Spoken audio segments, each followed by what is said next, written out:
Você já se perguntou por que o líquido dentro de um termômetro sobe quando ele está quente?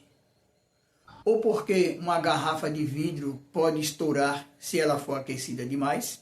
Além também de percebermos que, de acordo com a evolução da tecnologia, temos hoje recipientes de vidros que suportam altas temperaturas. Esses fenômenos têm tudo a ver com a dilatação térmica dos fluidos, que une história, curiosidade e física pura. Desde o século XVII, cientistas como Galileu e Boyle já observavam como o calor fazia os líquidos e gases se expandirem. Foi a partir dessas descobertas que nasceram os primeiros termômetros e os fundamentos da termodinâmica. Hoje, em nossa videoaula, vamos entender o que é dilatação aparente, dilatação do recipiente e dilatação real. E ver tudo isso acontecendo na prática, com experimentos simples e visuais que você pode reproduzir em casa. Então, se você gosta de aprender física de forma clara, fica comigo até o final, que essa aula vai te mostrar o calor da física em ação.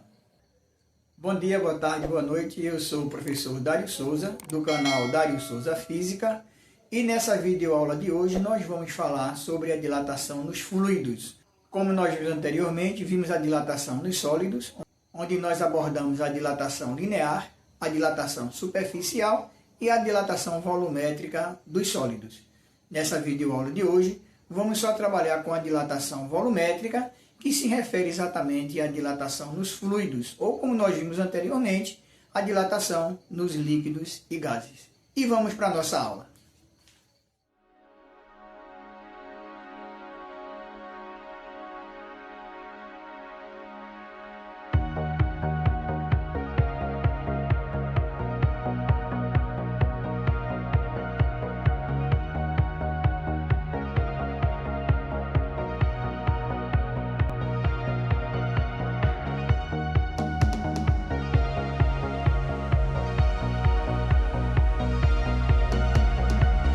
Os trabalhos de Galileu Galilei e Robert Boyle foram fundamentais para o entendimento da expansão dos gases, focando na relação entre pressão, volume e temperatura, sendo base para o estudo da expansão térmica e comportamento dos gases. Enquanto Galileu lançou as bases com o termoscópio e estudos sobre o vácuo, Boyle estabeleceu matematicamente uma relação entre pressão e volume em temperatura constante. No século XVII, Galileu desenvolveu um dos primeiros termômetros, o termoscópio, que funcionava baseado na expansão e contração do ar e líquido, devido à variação de temperatura, demonstrando assim a expansão térmica de forma prática. E seus estudos sobre o vácuo e a pressão atmosférica influenciaram diretamente os experimentos de Robert Boyle. Em 1662, Boyle determinou que a uma temperatura constante, ou seja, transformação isotérmica, o volume de uma massa de gás é inversamente proporcional à pressão exercida sobre ele, denominada como Lei de Boyle-Mariotti. Em seu experimento, Boyle utilizou um tubo de vidro em forma de J com mercúrio para demonstrar que, ao aumentar a pressão, o volume de ar confinado diminui e vice-versa. E com isso, podemos concluir que, se a pressão for dobrada, o volume é reduzido pela metade. E se o volume for reduzido a 1/3, a pressão triplica. Já em nosso cotidiano, esse princípio explica o funcionamento das bombas de encher pneu, o funcionamento também das seringas e até mesmo o processo dinâmico de nossa respiração. Embora a lei de Boyle foque no processo isotérmico, ou seja, temperatura constante, ela é um pilar para entender como os gases se comportam. Os trabalhos de ambos ajudaram a compreender que a matéria é composta por corpúsculos, ou seja, átomos, e que a temperatura afeta a agitação dessas partículas, resultando na expansão.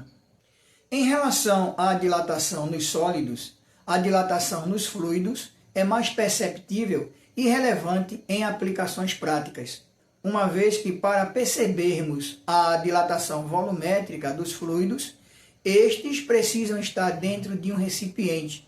Então, vamos ter a dilatação não só do líquido, como também a dilatação do recipiente que contém esse líquido. Então, para isso, vamos determinar dois tipos de dilatações, ou seja, a dilatação aparente, em que percebemos o aumento do volume deste líquido ou a quantidade de líquido derramado, caso este recipiente esteja completamente cheio. Também iremos perceber a dilatação do recipiente que contém o líquido e, dessa forma, concluiremos que a dilatação real deste líquido é a soma da dilatação do líquido derramado, ou seja, a qual iremos chamar de dilatação aparente do líquido, mais a dilatação do recipiente que contém o líquido. E assim, teremos a dilatação no fluido observada de duas formas: a dilatação aparente, a dilatação do recipiente em que esse fluido está contido, e a dilatação real do líquido, que é a soma das duas dilatações, a dilatação aparente e a dilatação do recipiente que contém o líquido. Em relação aos coeficientes de dilatação volumétrica, teremos que o coeficiente de dilatação real será determinado também pela soma dos coeficientes de dilatação aparente do líquido e o coeficiente de dilatação do recipiente em que esse líquido está contido. Vamos fazer agora algumas aplicações para fixarmos os conteúdos que foram vistos nessa videoaula. Para a nossa primeira questão, temos o seguinte: um líquido é colocado em um recipiente a uma temperatura inicial de 20 graus centígrados. Em seguida, ele é aquecido até atingir a temperatura de 80 graus centígrados. Sabendo que o coeficiente de dilatação volumétrica desse líquido é 3,8 vezes 10 a menos 4 graus Celsius recíproco e que o volume inicial é 500 ml, calcule a dilatação sofrida pelo líquido. Despreze a dilatação do recipiente. Então, para a nossa questão, vamos utilizar a variação do volume, que é ΔV igual ao volume inicial vezes o coeficiente volumétrico de dilatação vezes a variação de temperatura. Vamos substituir os dados que nos foram dados na questão. ΔV é igual a 500 ml vezes o coeficiente, que é 3,8 vezes 10 a menos 4, vezes a variação de temperatura, que é a temperatura final 80, menos inicial, que é 20. Então, temos uma variação aí de temperatura igual a 60 graus centígrados. Isso implica dizer que a variação do volume ΔV é igual a 500 vezes 60, isso nós temos 30.000, vezes o coeficiente 3,8 vezes 10 a menos 4.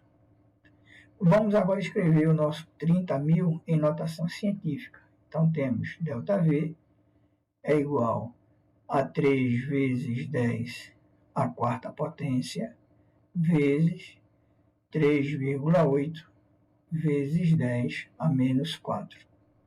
Bom, nossa variação de volume vai ser igual a 3 vezes 3,8, isso dá 11,4, produto de potência de mesma base, então 10 elevado a 0. 10 elevado a 0 é igual a 1, então temos que ΔV é igual a 11,4 ml.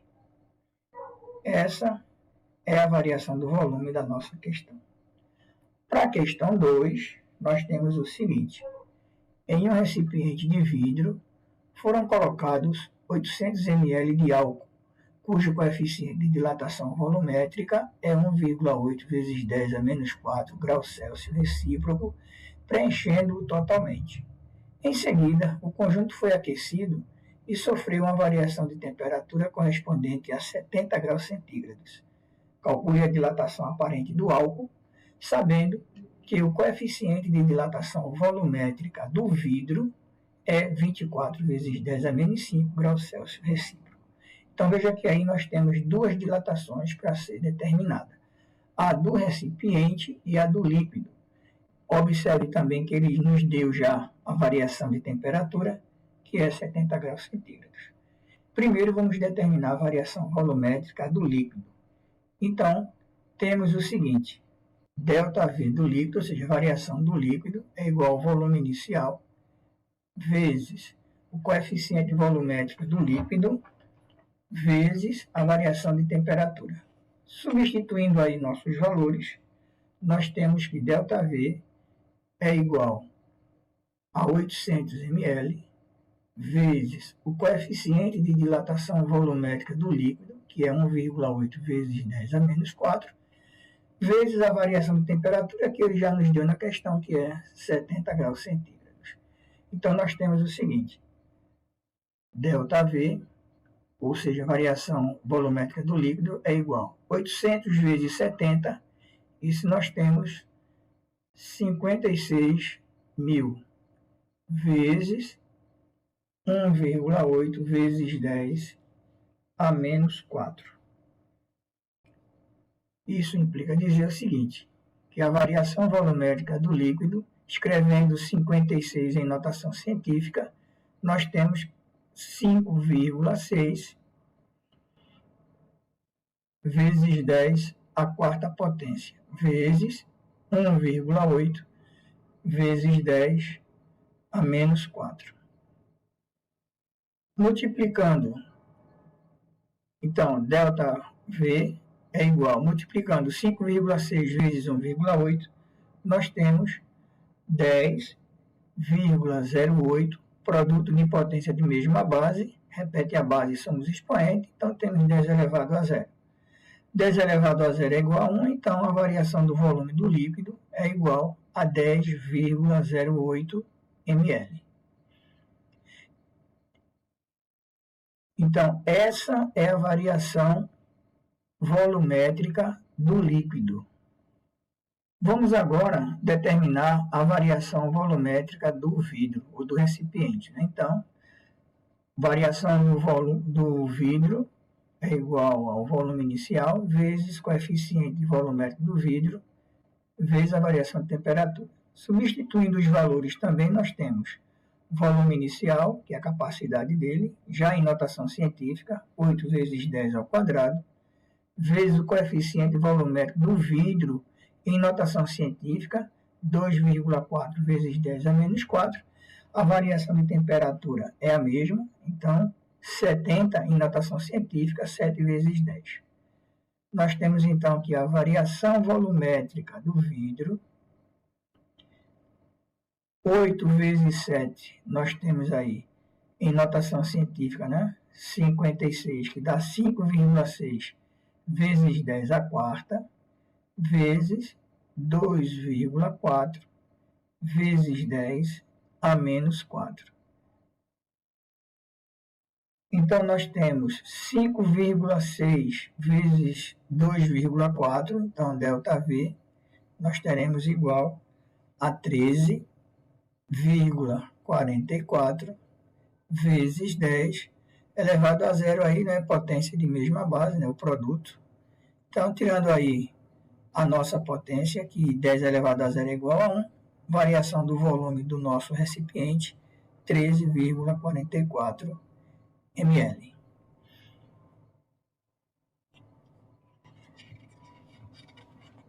Bom, essa é a variação do volume do recipiente, 13,44 ml.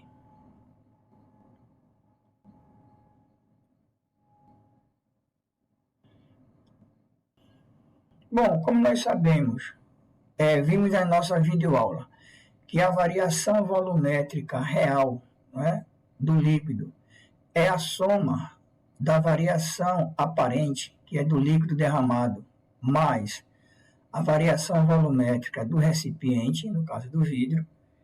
Isso quer dizer que, implica dizer que a variação volumétrica aparente é igual à variação volumétrica do líquido menos a variação volumétrica do recipiente que contém esse líquido. Então, substituindo os valores que já foram calculados anteriormente, nós temos que a variação aparente do líquido é igual à variação volumétrica do líquido, que é igual a 10,08 menos a variação volumétrica do recipiente, que foi 13,44. Subtraindo aí os valores, nós temos que a dilatação aparente do líquido é igual a menos 3,36 ml. Então, essa é a resposta da nossa questão 2. Para a nossa terceira questão, temos que ele diz o seguinte: um recipiente tem capacidade de 3.000 centímetros cúbicos a 20 graus centígrados e está completamente cheio de um determinado líquido.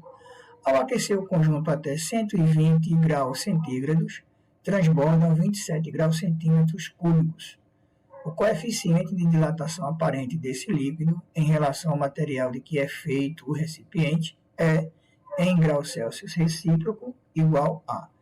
Então, temos aí a alternativa A, 3 vezes 10 a menos 5, letra B, 9 vezes 10 a menos 5, C, 2,7 vezes 10 a menos 4 e D, 8,1 vezes 10 a menos 4. Como ele está querendo aí que a gente determine o coeficiente de dilatação aparente do material, tá? Aliás, desse líquido, como ele está querendo que nós determinemos aí o coeficiente aparente do líquido, pelo que nós vimos em nossa aula anterior, temos que a variação volumétrica aparente é igual ao volume inicial vezes o coeficiente volumétrico aparente vezes a variação de temperatura. Então, temos, substituindo os valores, 27 é igual a 3.000 vezes o coeficiente volumétrico aparente vezes a variação de temperatura final menos inicial, que é igual a 100 graus centígrados, ou seja, 120 menos 20.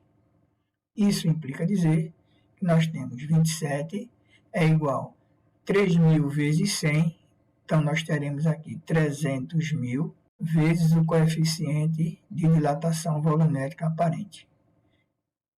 Isso implica dizer o seguinte: vamos escrever o nosso coeficiente de volumétrico aparente igual a 27 dividido por 300.000 em notação científica, que é 3 vezes 10 à quinta. Isso implica dizer que o coeficiente volumétrico aparente, dividindo aí 27 por 3, nós temos 9 vezes 10 a menos 5 graus Celsius recíproco, que é exatamente a nossa resposta da questão, que é o gabarito, né? Temos aí como gabarito a letra B de bola.